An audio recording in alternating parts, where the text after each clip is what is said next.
What's going on, YouTubers? Iceman on the Iceman's Return YouTube channel on this Wednesday evening.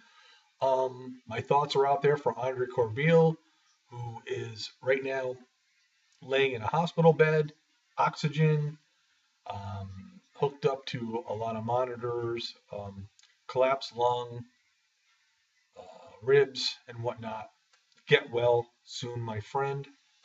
Um, but anyway, moving on into this video, really basically a lot of stuff going on about the Royal Rumble and whatnot. And Kane and Daniel Bryan are going to have a match. And basically, the match is going to be if Daniel Bryan does not beat Kane, he does not get into the Royal Rumble. So the authority continues on with their bull crap with Daniel Bryan when he returns. Obviously, Daniel Bryan is going to beat Kane. I just don't see no other way around it to get involved in the Royal Rumble. And I honestly believe that the Royal Rumble is going to go as it's been planned for quite some time, except for maybe just one minor change. Um, with the Seth Rollins throw in to the Lesnar and John Cena match, I think it's possible that this is added for the fact that the WWE does not want John Cena to lose to Brock Lesnar once again. So possibly Brock Lesnar will end up taking down Seth Rollins, which in all essence really won't hurt Seth Rollins for the simple fact he still has the Money in the Bank briefcase. There's been rumors in Allentown, Pennsylvania, that John Cena was advertised to be there um, as the WWE champion. Who knows? Those uh, advertisements got taken down very quickly. They were nixed by the WWE. Now, whether things have changed or not remains to be seen. I just think the WWE is really going forward to this boring Brock Lesnar situation where, since last year at WrestleMania, where he defeated The Undertaker and then destroyed John Cena at SummerSlam and was ready to be uncrowned as WWE World Heavyweight Champion at the Night of Champions, and then we didn't see him on a pay-per-view since. Now he's lately been on TV.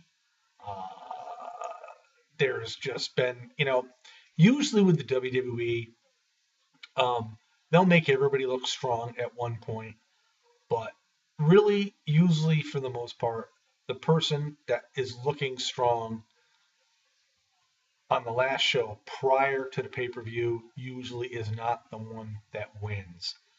So, um, with that all being said, Seth Rollins has had a major push. Seth Rollins will become WWE World Heavyweight Champion in 2015.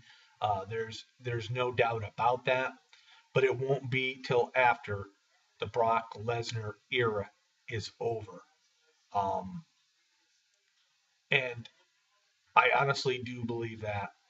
Um, whether the WWE tries to make, you know, amendments to the contract of Brock Lesnar and keep him around longer, for me, I think it's a big mistake. I think Lesnar, you know, nothing against the guy personally, but if you sign a contract, you're with the WWE, and you get millions of dollars, I don't think you have the right to dictate when and where you're going to appear. We've seen this too many times with like The Rock, um, and it's gotten to the point now where you know is it going to become a pattern because other people may start doing this as well.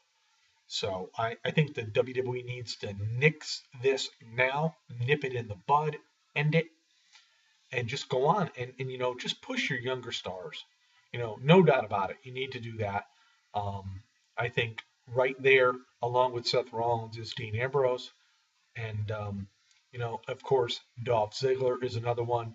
Roman Reigns, I think it's been set on the back burner. It's unfortunate. I think the WWE, since the arrival or the return of Daniel Bryan, has really hurt Roman Reigns. Uh, but we just have to wait and see what happens at the Royal Rumble because the WWE could fool us all. I mean, usually we do have predictions figuring there might be a swerve here and there. Most of the time, there never is a swerve.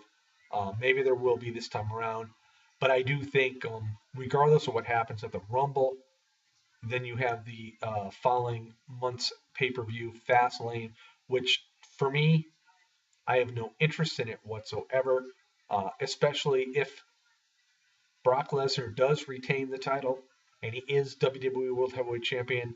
He will not be on Fastlane, and it just is another pay-per-view where a guy is a no-show.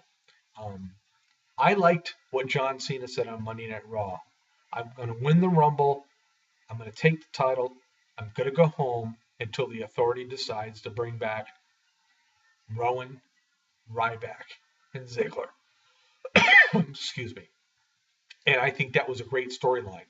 But more importantly, I thought the prior week when the three guys were fired and then all the ticker tape was coming down and the balloons were coming down, John Cena should have got on the mic and told Triple H and Stephanie, I quit.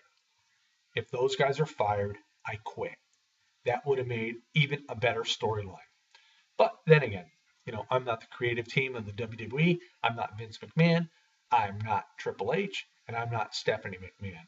But in my eyes, I think the WWE could have made things a lot bigger and a lot better. Now, as far as the ratings go for this past Monday's Raw, they did very well. But everybody has to understand as well, there was a college national championship football game on the line as well. And even though the ratings for WWE went up slightly, um, they'll use that game as an excuse. So again, I look at it this way. Let's see what next Monday's Raw does. Let's see what the ratings do, and we'll just move on from there. So again, these are my thoughts. These are my opinions on this Wednesday night.